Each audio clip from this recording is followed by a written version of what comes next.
Agatha கிறிஸ்டியின் Roger ஆக்ராய்டு கொல்லப்பட்டார். அத்தியாயம் 4. பெர்லியில் இடம்பெற்ற டின்னர். பகுதி 1.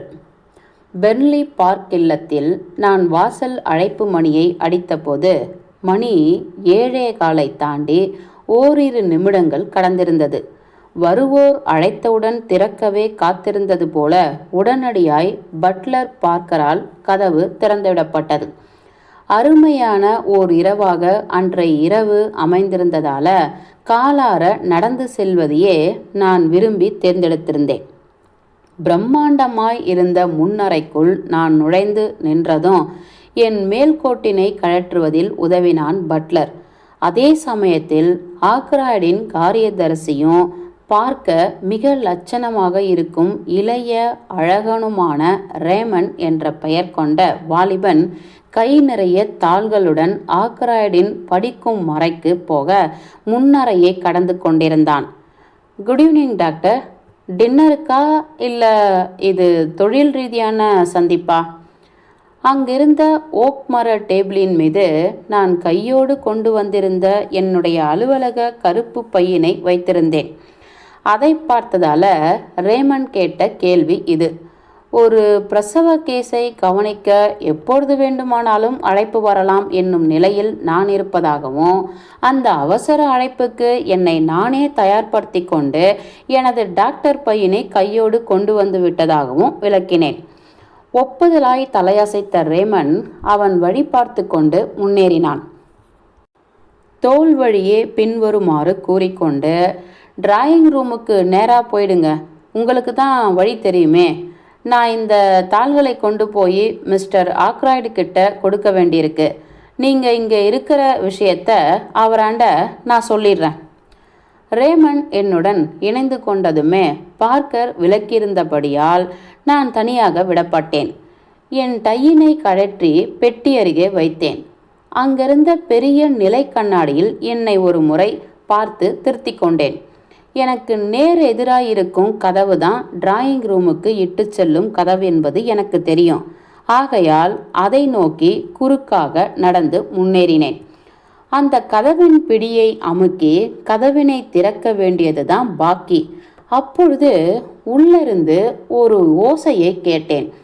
அங்கு அறைக்குள்ளிருக்கும் ஜன்னல் எதையோ இழுத்து மூடி அதன் தாழ்பாலை இறக்கும் ஓசையாய் அந்த ஓசையை நான் எடுத்துக்கொண்டேன். அந்த நேரத்தில் கேட்ட ஓசைக்கு எவ்வித முக்கியத்துவமும் பொருத்தி கொள்ளாமல் வெறும் இயந்திரத்தனமாய்தான் கவனித்து கொண்டேன் என்று சொல்லிக்கொள்கிறேன். கதவினை திறந்தேன், உள்ளே நுழைந்தேன். இப்படி செய்யும் போதே வெளியே வருவதற்காக சரியாய் அதே இடத்தில் விரைந்து வந்த மிஸ் ரசேலின் மீது ஏறத்தாழ நேருக்கு நேர் மோதிவிட்டேன். இருவரும் மன்னிப்பு கோரிக்கொண்டோம். முதன்முறையாக இந்த வேலைக்கார பெண்ணை நான் பார்ட்டியில் பார்த்தேன். ஒரு காலத்தில் இவள் எத்தனை அழகு ததும்பும் பெண்ணாய் இருந்திருக்க வேண்டும் என்ற பிரமிப்பான எண்ணத்தோடு, சொல்லப்போனால் இந்த பிரமிப்பை பொறுத்த மட்டில் இப்பொழுதும் கவனிக்கும்படிதான் இவள் இருக்கிறாள் என்பது புரிந்தது. அவளுடைய கருங்கூந்தல் நரையின் நிழல் காணாது செழித்திருந்தது. ஒருவேளை இவள் வெளியே எங்கேயாவது போய்விட்டு இப்போதுதான் உள்ளே நுழைகிறாளோ என்று என்னையும் அறியாமல் எண்ணும்படி ஆயிற்று. ஓட்டப்பந்தயம் ஓடிவிட்டு வந்திருப்பது போல அப்படி மூச்சு வாங்கியது இவளுக்கு. முந்திரிக்கொட்டை மாதிரி சில நிமிஷங்கள் முன்னாடியே வந்துட்டேனோ என்றேன் நான். ஓ, அப்படி ஒன்றும் இல்லை சார், மணி இப்பவே 7:30 தாண்டியாச்சு என்றவள் பின்வருவதை சொல்லும் முன் தேவையற்று சற்று தயங்கினார். எனக்கு நீங்களும் இன்னைக்கு டின்னரில் கலந்துக்க வரீங்கன்னு தெரியாது. மிஸ்டர் ஆக்ராய்டு என்கிட்ட சொல்லலை. இந்த டின்னரில் நான் கலந்து கொள்வது இவளுக்கு சிறு அதிருப்தியை உண்டு பண்ணுவதாய் எனக்குள் ஒரு பதிவை உருவாவதை உணர்ந்தேன். ஆனால் ஏன் இப்படி இவளுக்கு தோன்ற வேண்டும் என விளங்கவில்லை. முட்டி எப்படி இருக்கு விசாரித்தேன். தேங்க்யூ டாக்டர், அது அப்படியே தான் இருக்கு. நான் இப்போ கிளம்பியாகணும். அந்த மிஸ்ஸஸ் ஆக்ராய்டு இப்போ கீழே வந்துடும். நான் நான் மலர் அலங்காரம் எல்லாம் சரியாக ஆகியிருக்கான்னு பார்க்க தான் இங்கே வந்தேன். அறையை விட்டு விரைவாக வெளியேறிவிட்டாள். இவள் இங்கு வந்ததற்கான நிரூபணத்தை என்னுள் எதற்காக வெளிப்படையாக இப்பெண் பதிக்க வேண்டும் என்ற ஆச்சரிய நினைப்போடு நான் ஜன்னல் பக்கமாய் நகர்ந்து போய் நின்றேன். இப்படி நான் செய்யும்போதே கம்பிகள் இல்லாமல் வெறும் கதவு மட்டுமே கொண்ட அகண்ட பிரெஞ்சு வகை ஜன்னல்கள் மாடியின் திறந்த பால்கனியை பார்த்து திறந்தபடி இருந்ததை கவனித்தேன். அப்படியென்றால் அப்பொழுது நான் கேட்ட ஓசை ஜன்னல் ஒன்று இழுத்து மூடப்பட்டு அதன் தாழ்பால் தாளிடப்பட்ட ஓசையாக இருக்க முடியாது. அப்போதைக்கு வேற எதுவும் வேலை இல்லாததாலும் மண்டையை குடையும் மற்ற பிற சிந்தனைகளிலிருந்து தற்காலிக விலக்கு காண்பதற்காகவும் வேறு எது அந்த ஓசையை உண்டாக்கியிருக்கும் என்ற ஆச்சரிய தேடலை மேற்கொள்ள இறங்கினேன். கணப்பில் எரியப்பட்ட கரிய துண்டுகள்? நோ, அது அப்படிப்பட்ட ஒரு ஓசையா கிடையாது. பீரோ ஒன்றின் ஏதோ ஒரு தட்டு உள்நோக்கி தள்ளி மூடப்பட்டிருக்குமோ?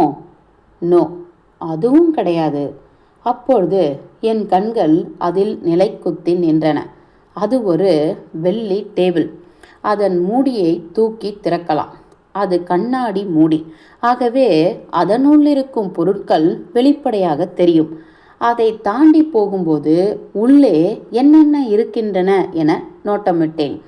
ஓரிரு பழைய வெள்ளி ஜாமான்கள், கிங் சார்ல்ஸ் ஒன்னின் சிறு பயண ஷூக்கள், பல வண்ண கற்களாலான சைனா படங்கள், நிறைய ஆப்பிரிக்க அரிய பொருட்கள்.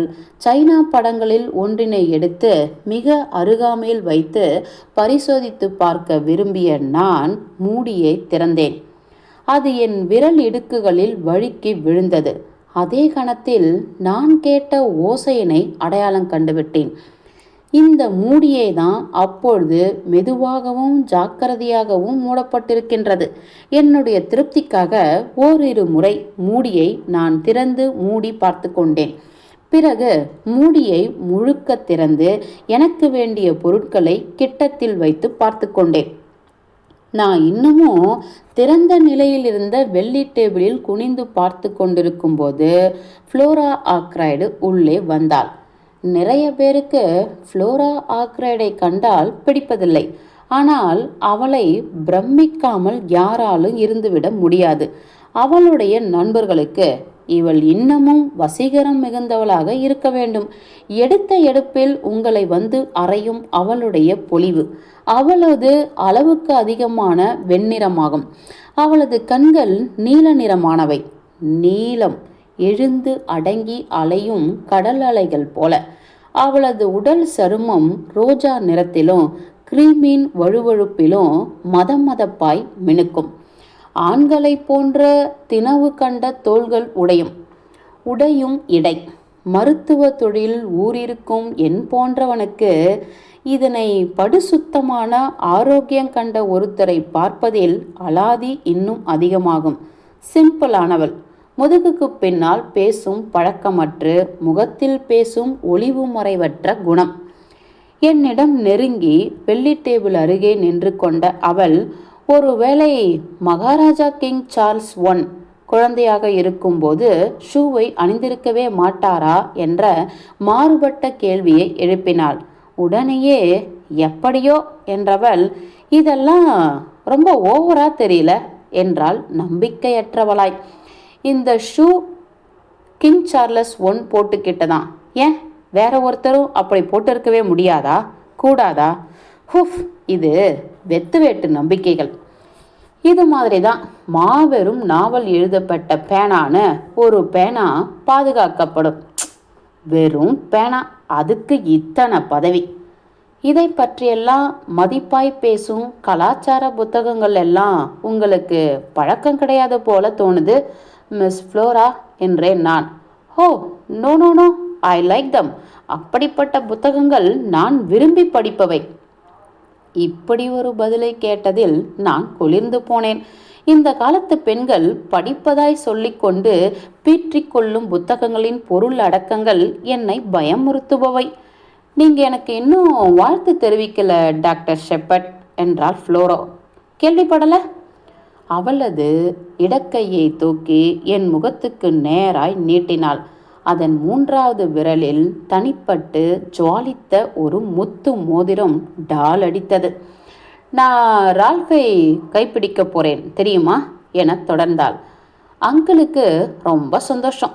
இந்த குடும்பத்தை விட்டு போயிடாம இந்த பந்தம் என்னை நிரந்தரமாக பிணைச்சி வச்சிருச்சு, கவனிச்சிங்களா? அப்பொழுது அவளுடைய 2 கைகளையும் என் கைக்குள் பிடித்தெடுத்து வைத்து கொண்டேன். எனக்கு இனியவளே என்றேன், நீ ரொம்பவும் சந்தோஷமா வாழணும்னு எதிர்பார்க்கிறேன். 1 மாதம் ஆகுது நாங்கள் 2 பேரும் நிச்சயமாக என்று அவளுடைய சிலுசிலுக்கும் குரலில் தொடர்ந்தாள் ஃப்ளோரா. இருந்தாலும் இது நேத்து தான் அறிவிக்கப்பட்டது. அங்கிள் பெரிய வீடு கட்டி தரேங்கிறார் நாங்கள் வாழ. ஆனால் நாங்கள் பெரிய பண்ணை தான் வேணும்னு பிடிவாதமாக இருக்க போகிறோம். குளிர்காலம் எல்லாம் சுத்த போகிறோம். கோடை காலத்தில் கடலில் கப்பல் பந்தயங்கள், கடல்னா என் உயிர். சர்ச்சு சம்பந்தப்பட்ட மதகுரு சமாச்சாரங்களில் என்னை நான் அதிகம் ஈடுபடுத்திக்க போகிறேன். மாதா கோயில் மதர்கள் நடத்தும் அத்தனை கூட்டங்களிலும் பங்கெடுத்துக்க போகிறேன். இன்ப கனவுகளை செல்வி அடுக்கிக் கொண்டே போக அப்பொழுது சரசரவென்று ஒலி எழுப்பியபடி உள்ளே நுழைந்தாள் மிஸ்ஸஸ் ஆக்ராய்டு. காலந்தாழ்ந்து வந்ததற்கு மிகவும் மன்னிப்பு வேண்டினாள். இப்படி சொல்வதற்கு மன்னிக்க என்னால் அந்த மிஸ்ஸஸ் ஆக்ராய்டை சகிக்க முடியவில்லை. கழுத்தெங்கும் சங்கிலி சங்கிலியாய் பல்லிழித்து கொண்டு நன்றாய் வெறுப்பு உண்டாக்க வல்ல பெண். சின்ன சுரத்தற்ற நெருப்புக்களாய் 2 கண்கள் படபடவென பொரிந்து தள்ளுபடி குழாயிலிருந்து பீச்சடிக்கும் நீராய் அவள் பேசிய வண்ணமாயிருந்தாலும் அந்த கண்கள் மட்டும் துணிந்து எதையோ தீவிரமாய் யோசித்த வண்ணமே தான் இருக்கின்றன. ஜன்னலிலே ஃப்ளோராவை விட்டுவிட்டு மிஸ்ஸஸ் பக்கமாய் நகர்ந்தேன் நான். கையெலும்பின் அடிவரை நொறுங்கும்படி அவளுடைய மோதிர விரல்களால் அழுத்தி குளிக்கவள் இயன்றவரை சப்தமாய் பேசினாள். ஃப்ளோராவின் நிச்சயதார்த்தம் பற்றி பேச்சு வந்தது. எல்லா வகையிலையும் மெத்த பொருத்தமான ஜோடி என அப்பொழுது எண்ணிக்கொண்டேன் நான். கண்டதும் காதல் என என் அருமை இளையவர்கள் காதல் கொண்டுள்ளனர். அத்தனை அருமையான பொருத்தம். அவன் நல்ல கருப்பு மற்றும் இவள் நல்ல வெண்மை. ஒரு தாயின் மனசிலிருந்த பாரம் குறைஞ்சி எத்தனை லகுவாயிடுச்சு டாக்டர் ஷெப்பர்ட். உங்களுக்கு என்னால் வார்த்தைகளால் விளக்க முடியாது. பெருமூச்சு விட்டாள் மிஸ்ஸஸ் ஆக்ராய்டு. ஒரு தாயின் மனசிலிருந்த பாரம் குறைஞ்சதனால புத்திசாலித்தனமாக அவளுடைய விழிகள் மட்டும் என்னை படிப்பதிலேயே ஆழ்ந்திருந்தன. ஆச்சரியம் தெரியுமா எனக்கு? நீங்கள் டியர் ரோஜரோட நீண்டகால நண்பன். உங்களுடைய தராசுத்தனமான ஆலோசனைகள் மீது அவருக்கு எத்தனை நம்பிக்கை இருக்குன்னு எங்களுக்கெல்ல தெரியும். சிசில் குடும்பத்து விதவையா என் நிலைமை அத்தனை கஷ்டமாக இருக்கு. வகை வகையாய் உயிர் வாங்கும் வேலைகள், செட்டில்மெண்ட்ஸ், புரியுதா? இந்த ரோஜர் அத்தனை பணத்தையும் ஃப்ளோரா மேலே எழுத விரும்புகிறார். ஆனால் இந்த பண விஷயத்தில் அவர் ஒரு புரிஞ்சிக்க முடியாதவர். பெரிய தொழிலதிர்வுகளாக இருக்கும் ஆண்கள் கிட்ட இப்படி ஒரு குணாதிசயம் இருப்பது சகஜந்தானா? கேள்விப்பட்டிருக்கேன். நீங்கள் போய் அவருக்கு இந்த விஷயத்தில் தகுந்த புத்திமதி சொல்லி கண்ணை திறந்து விடக்கூடாதான்னு நான் யோசிச்சிருக்கேன். உங்கள் மேலே அத்தனை பிரியம் வச்சிருக்காரு. ஃப்ளோரா, உங்களை பற்றி எங்களுக்கு ஜஸ்ட் 2 வருஷமாக தான் தெரியும். இருந்தாலும் அவருடைய பழைய நீண்டகால நண்பன் என்றதால நல்ல விமரிசையாகவே தெரியும். மிஸ்ஸஸ் ஆக்ராய்டின் பேச்சு வன்மை இன்னொரு முறை திறக்கப்பட்ட டிராயிங் ரூமின் கதவு ஓசையால் தடைப்பட்டது. இந்த தடையால் நான் குளிர்ந்து போனேன். அப்பாடா, மற்றவர்களின் விஷயத்தில் தானாய் மூக்கை நுழைப்பதை அடிவரை வெறுப்பவன் நான். ஃப்ளோராவுக்கு சொத்தினை செட்டில் பண்ணுவதில் நான் போய் பேசுவதா? ஹோ, என்னால் எண்ணி பார்க்க கூட முடியாத ஒன்று. உரையாடல் இன்னும் சில நொடிகள் நீண்டிருந்தால் என் எண்ணத்தை அப்படியே நான் கடுமையாக சொல்லிவிடும்படி ஆகியிருக்கும். உங்களுக்கு மேஜர் பிளான்ட்டை தெரியுமில்ல டாக்டர்? பற்பலருக்கு ஹெக்டர் பிளான்ட்டை தெரியும். அட்லீஸ்ட் அவரது தொழில் ரீதியாகவாது அவரை தெரிந்து வைத்திருப்பார்கள். உலகில் வாழும் எந்த மனிதனையும் விட போக முடியாத பிரதேசங்களுக்கு போய் கொடூர காட்டு விலங்குகளை அதிகம் கொன்ற ஒரே நபர் இவராதான் இருக்கும் என்பது என் கணிப்பு. இவரை பற்றி பேச்சுவாக்கில் குறிப்பிடும்போது மக்கள் சொல்வதுண்டு, பிளான்ட், அந்த காட்டு மனுஷனை குறிப்பிடுறீங்க. ஆக்ராய்டுடனான பிளான்ட்டின் நட்பு எனக்கு எப்பொழுதுமே கொஞ்சம் புதிராக தான் தெரியும். இந்த இரு ஆண்களும் முழுக்க முழுக்க வித்தியாசப்படுவார்கள். ஹெக்டர் பிளான்ட் ஆக்ராய்டை விடவும் 5 வருடங்கள் இளையவர். சின்ன பிராயத்தில் இருவரும் நட்புறவு ஏற்படுத்தி கொண்டனர். இருவரின் தொழில்களும் விரிந்து இணையாமல் ஆனால் பிரியாது இணைந்தே இருந்தது நட்புறவு. 2 வருடங்களுக்கு ஒரு முறை பெர்லினில் வந்து 2 வாரங்கள் போல் தங்கி போவார் பிளான்ட். தற்சமயம் அவருக்கே உரிய நிதானமான அதே சமயம் மிருதுவான தப்படிகள் வைத்து அறைக்குள்ளே நுழைந்தார் பிளான்ட். மத்திம உயரம் கொண்டு வளர்ந்திருந்தார் அவர். வலிமையாகவும் அதே சமயம் நன்றாய் பெருத்தும் இருந்தார். கெட்டியான செம்மரத்தின் பிரதான தண்டு போல இருந்த அவரது முகம் ஏன் என விளக்கவொண்ணா வகையில் உணர்ச்சிகளற்று அம்மரம் போலவே இருந்தது. சாம்பல் நிற விழிகள் கொண்டிருந்தார். அவை எங்கோ வெகு தூரத்தில் நடப்பதை ஆழ்ந்து கவனித்து கொண்டிருப்பதை போன்றதொரு பதிப்பை ஏற்படுத்தி தரும். ரொம்ப கம்மியாகத்தான் பேசுவார்.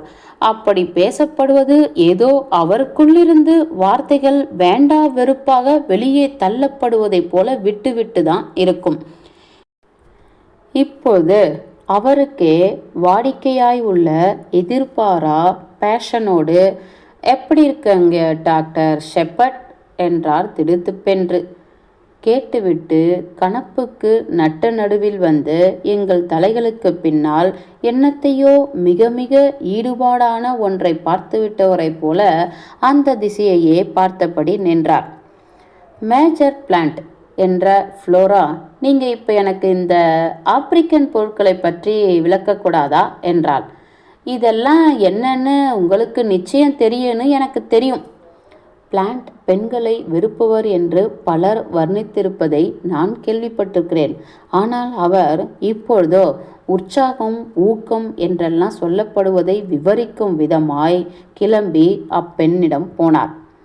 செட்டில்மெண்ட் பற்றி மறுபடியும் அந்த மிஸ்ஸஸ் ஆக்ராய்டு பேச ஆரம்பித்து விடலாம் என பயந்து போன நான் புதிதாய் வந்துள்ள இனிப்பு பட்டாணிகள் பற்றி வேக வேகமாக அறிமுகங்கள் தர ஆரம்பித்தேன்.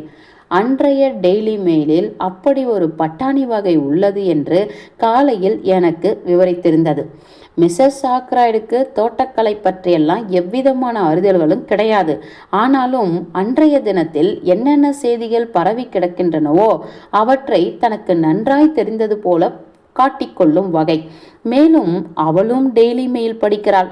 ஆக்ராய்டிடம் அவருடைய காரியதரிசி வந்து இணைந்து கொள்ளும் வரை எங்களால் புத்திசாலித்தனமாய் பட்டாணி குறித்து பேசிக்கொண்டிருக்க என்றது. உடனடியாகவே பார்க்கர் டின்னர் தயார் என்று அறிவித்தான். டைனிங் டேபிளில் எனது இடம் மிஸ்ஸஸ் ஆக்ராய்டும் மிஸ் ஃப்ளோராவும் இடையே அமைந்தது. பிளான்ட் மிஸ்ஸஸ் ஆக்ராய்டுக்கு மறுபக்கத்தில் அமர்ந்தார். அவருக்கு அடுத்து ரெமண்ட். டின்னர் ஒன்றும் அப்படி குதூகலமான நிகழ்வாக இருக்கவில்லை. ஏதோ ஒரு எண்ணத்தால் முழுக்கவும் ஆக்ராய்டு ஆட்கொள்ளப்பட்டிருந்தது வெளிப்படையாகவே தெரிந்தது. முழுகி போய் விட்டவரை போல தோன்றிய அவர் எதுவும் சாப்பிட்ட மாதிரி தெரியவில்லை. ஆக்ராய்டு பரம்பரையின் அந்த விதவை நான் மற்றும் ரெமண்ட் தான் இரவு விருந்தின் சம்பாஷணையை வழிநடத்தி கொண்டிருந்தோம். தனது மாமனின் மனக்குடைச்சலால் பாதிக்கப்பட்டவளாய் தெரிந்தாள் ஃப்ளோரா. தனது வழக்கமான மோன நிலைக்குள்ளேயே கிடந்தார் பிளான்ட். பகுதி 1 முடிந்தது.